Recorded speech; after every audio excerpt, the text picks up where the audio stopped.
Sir क्या कुछ रहा सर आज मुलाकात में, क्या कैसी रही मुलाकात आपकी? क्या बात हुई ये ना आप पूछेंगे ना मैं बताऊंगा, लेकिन आप साहिबान जो माहौल बना देते हैं,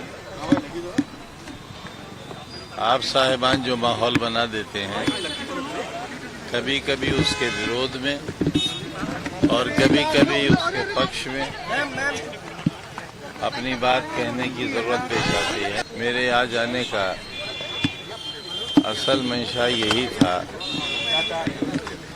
कि हम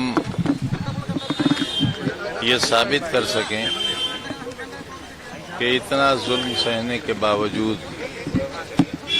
इतनी ऐतिहासिक नाइंसाफी के बावजूद अभी कुछ लोग इस धरती पर ऐसे जिंदा हैं और रहेंगे जिनकी कुव्वत बर्दाश्त किसी पत्थर और किसी पहाड़ से भी ज्यादा है। हमारे साथ जो हुआ है, हमारे परिवार के साथ, हमारे शहर के साथ, जिनमें आज भी जेलों में हैं हमारे साथी लोग,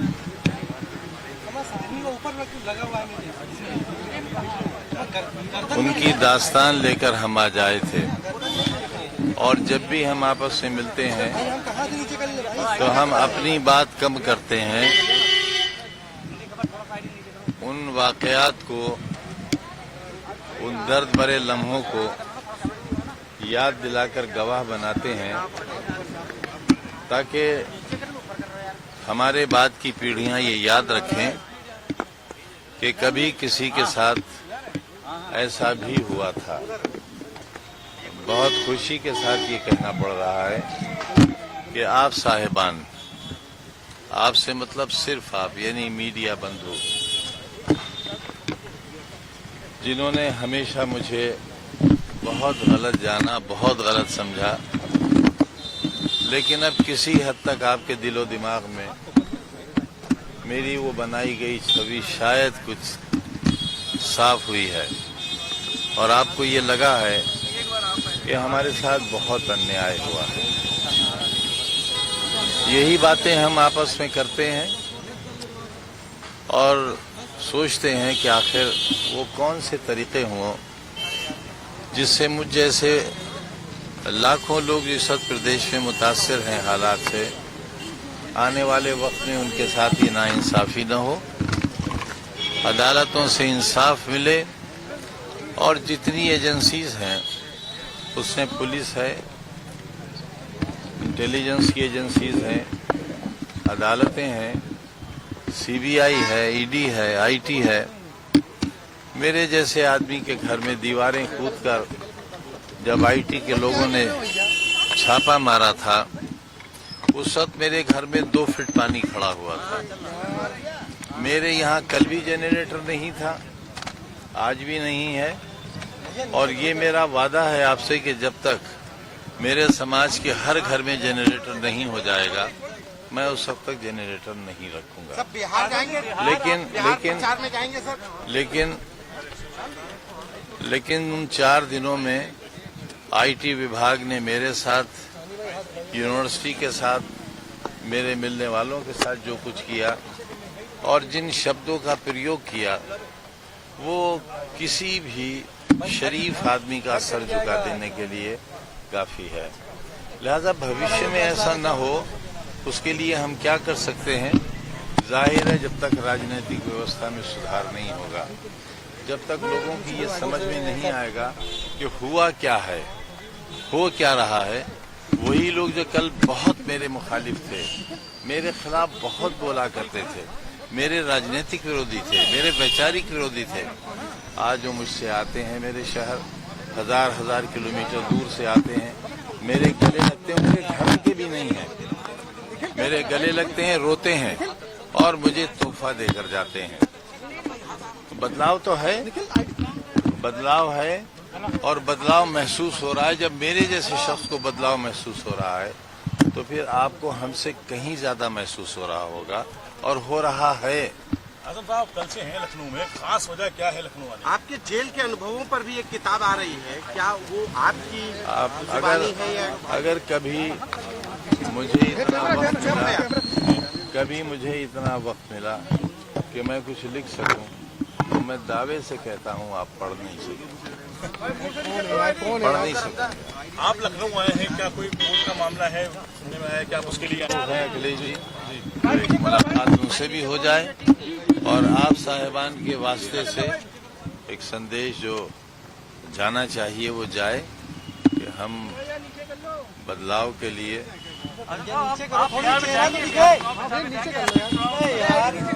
आप देख रहे हैं जा रही है। जंगल में कौन रहता है? जंगल में इंसान नहीं रहते, आदमी नहीं रहते। जो जंगल में रहते हैं, अब एक प्रदेश को जंगल चेहरा दिख रहा है यार के दौर में नहीं है। अब उस जंगल राज में अगर मैं अकेला चला जाऊंगा तो आपने देखा है आखिरी हत्या किस तरह हुई है, तो मैं जबरदस्ती को रेल की पटल पर अपना सर रखूंगा नहीं। पहले चरण का मतदान हो गया है, पहले चरण के बाद क्या बिहार में बदलाव की आप है कि वहाँ पे ऐतिहासिक बदलाव होने जा रहा है? लोग तो यही कह रहे हैं और जब लोग कहते हैं तो फिर ठीक ही कहते होंगे। आजम साहब, एक्सट्रीमिस्ट कहा गया है ओवैसी को, तेजस्वी यादव ने कहा है वो एक्सट्रीमिस्ट नेता है। देखिए, ये उन्होंने कहा है, लेकिन मेरा मशवरा यह है कि सभी लोगों को मुझसे सबक लेना चाहिए, मेरे अंजाम से सीख लेना चाहिए। और मेरा उन लोगों को सवाल है कि अगर तनख्वाह कहने पर मेरी सदस्यता जा सकती है, मुझे 3 बरस की सजा हो सकती है, अगर मुर्गी चोरी कराने में मुझे 21 बरस की और 36 लाख रुपए का जुर्माना हो सकता है, तो फिर दूसरे लोग आखिर माहौल क्यों खराब कर रहे हैं? उन्हें किसने ये अधिकार दिया? नफरतों के बाग सजाने की जरूरत क्या है?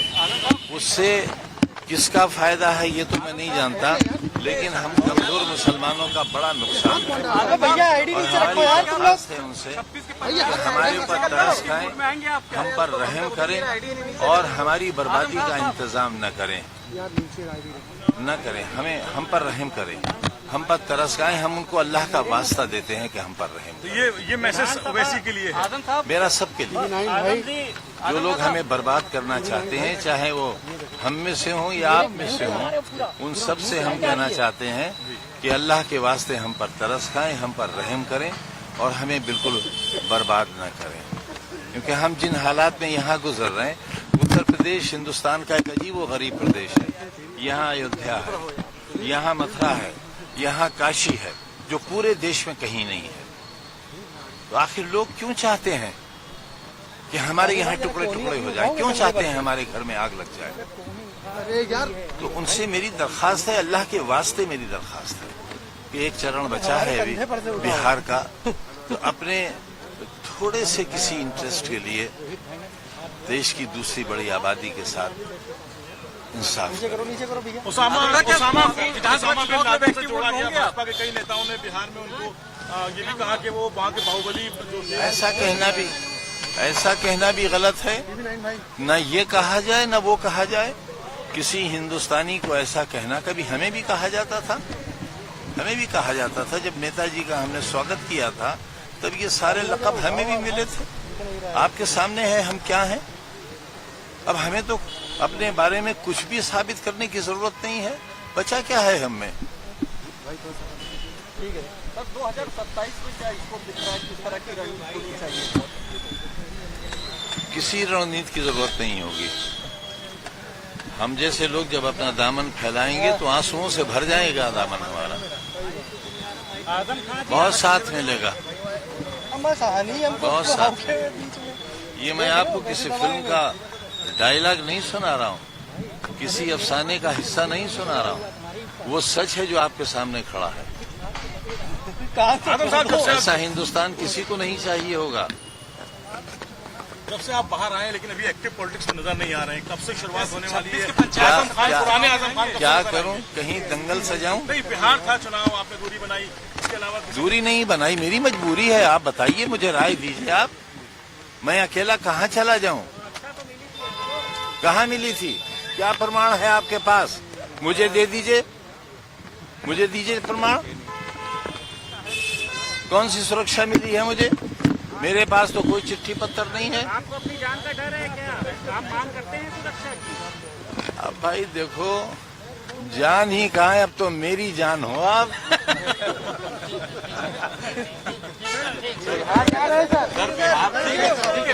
मैं जिनसे बहुत प्यार करता हूँ उन्हें मेरी जान ही कहता हूँ।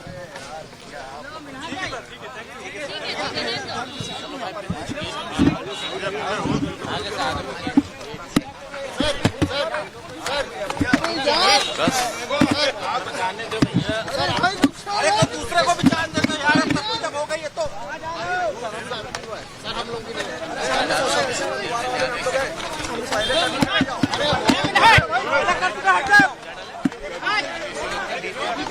भाई हट जाओ जरा पीछे। हाथ पीछे करो यार, हाथ पीछे करो, हाथ पीछे करो यार, बार बार तुम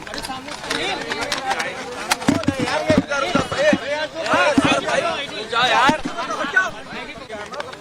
कुछ उन्होंने कहा, भाई 24 आईडी पे जा रही है। जाहिर है जब दो राजनीति में काम करने वाले मिलते हैं तो राजनीतिक बात भी होती ही है।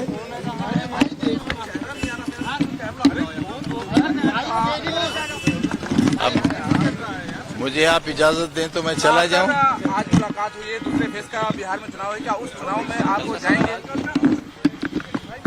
अरे भाई क्या न्यूज आइडिया का यार, जाना चाहता हूं, असुरक्षित नहीं जाना चाहता, जंगल राज में नहीं जाना चाहता। आज प्रधानमंत्री वंदे मातरम को लेकर के एक स्पीच दी है, उसमें साफ तौर से पूरे विपक्ष पर निशाना साधा है, क्योंकि उन्होंने कहा वंदे भारत को जिस तरीके से लगातार एक देश भक्ति में है, लेकिन अगर बात की जाए तो विपक्ष इसको लगातार पीछे ले जा रहा था। अब देखिए, जय समाजवाद तो कहेंगे नहीं, वो कहेंगे जिससे उनकी पार्टी को फायदा हो, तो हम उनसे क्यों वो उम्मीद रखें और न उनसे हम कोई शिकायत करें। अपना राजनीतिक दल है, उनका विचारधारा है, देश के बादशाह हैं वो, तो वो अपनी बादशाहत के लिए, अपनी कुर्सी, अपने राजनीतिक भविष्य के लिए जितनी कोशिश हो सकती है करेंगे और उन्हें करना चाहिए। जब अखाड़े में पहलवान उतरते हैं तो हर पहलवान जीतने के लिए उतरता है। हम भी हैं कहीं दूर खड़े हुए, अब देखना है हम लंगोट के साथ लड़ेंगे या बगैर लंगोट लड़ेंगे। बात लंगोट की कर रहे हैं सर, आने वाले समय में समाजवादी पार्टी का जिस तरह से पीडीए चल रहा है, उसी को लेकर के तमाम लोग अटकलें लगा रहे हैं कि आजम खान की जो तलकियां हैं अखिलेश यादव से, वो अभी दूर नहीं हुई है, कहीं न कहीं उनके दिल में कर सकते हैं। बेटा दिल्ली कहाँ रह गया, दिल्ली कहाँ रह गया? अगर कभी सुन लोगे तो आपके कई बंधु रोते हुए बाहर निकले हैं मेरे ड्राइंग रूम से और सड़क पर जाकर भी रोते रहे हैं, आप सुन नहीं पाओगे। सर आपके ऊपर एक किताब बगैर दिल के काम कर रहे हैं अब तो हम।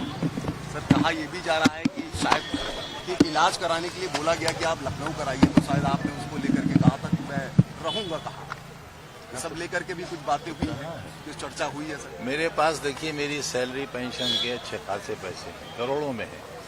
मेरी बीवी क्योंकि एसोसिएट प्रोफेसर से रिटायर हुई हैं और मुझ पर एक मुकदमा ये भी है, जब मैं चौथी बार मिनिस्टर था, जेड श्रेणी की सुरक्षा थी और मेरी बीवी उस वक्त एसोसिएट प्रोफेसर थी और हम दोनों ने एक शराब की दुकान लूटी थी। देखिए हमारे कारनामे तो देखिए आप, हम दोनों ने मिलकर एक शराब की दुकान लूटी थी और बोतलों के अलावा 16,900 रुपया गल्ले से भी लूटा था।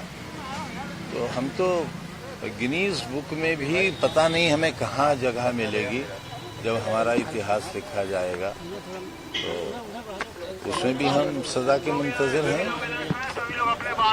सर आपके ऊपर एक किताब लिखी गई है, जेल में जिक्र किया गया है इमरजेंसी से लेकर के अब तक सीतापुर में रहे थे, उसका भी पूरा जिक्र किया गया है, पूरे वहाँ से भाषण किया गया। पता नहीं, अभी तो मालूम नहीं। सर यूपी में योगी सरकार किस तरह काम करी, उसको कैसे देखते हैं?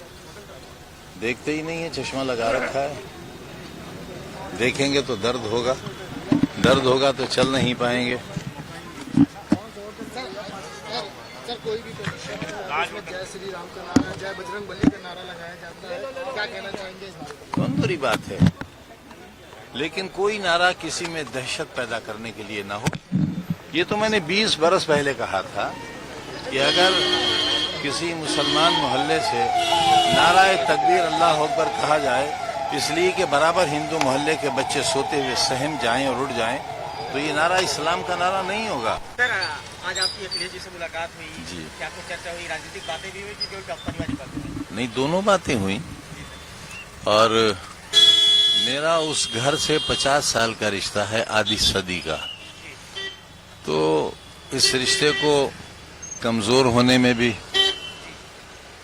बरसों चाहिए और टूटने में सदियां चाहिए। अब सदियों वाला वक्त तो मेरे पास है नहीं। मैं तो अगली नस्ल को भी लेकर जाता हूं। तो हमारा तो वो वास्ता है, नस्ल दर नस्ल का वास्ता है। तो उसमें कहीं अगर थोड़ा सा भी जंक आने लगता है तो मैं खुद ही उसे साफ कर लेता हूं, किसी की जरूरत पेश नहीं आती। अब इससे ज्यादा तकलीफें क्या होंगी जीवन में, जो उठा चुके और जो उठा रहे हैं, इससे ज्यादा तो मुमकिन ही नहीं है। तो फिर जब सब कुछ सह लिया है क्यों छोड़ दें। बिहार को लेकर भी चर्चा हुई? अखिलेश जी ने बेशक, क्या बताया, वहाँ प्रचार कैसा चल रहा है? काफी मेहनत कर रहे हैं और पूरी उम्मीद है बदलेंगे हालात बदलेंगे। अगर आप ये वीडियो YouTube पर देख रहे हैं तो हमारे चैनल को सब्सक्राइब करें और बेल आइकन को दबाना ना भूलें। अगर आप Facebook पर ये वीडियो देख रहे हैं तो हमारे पेज को लाइक करें।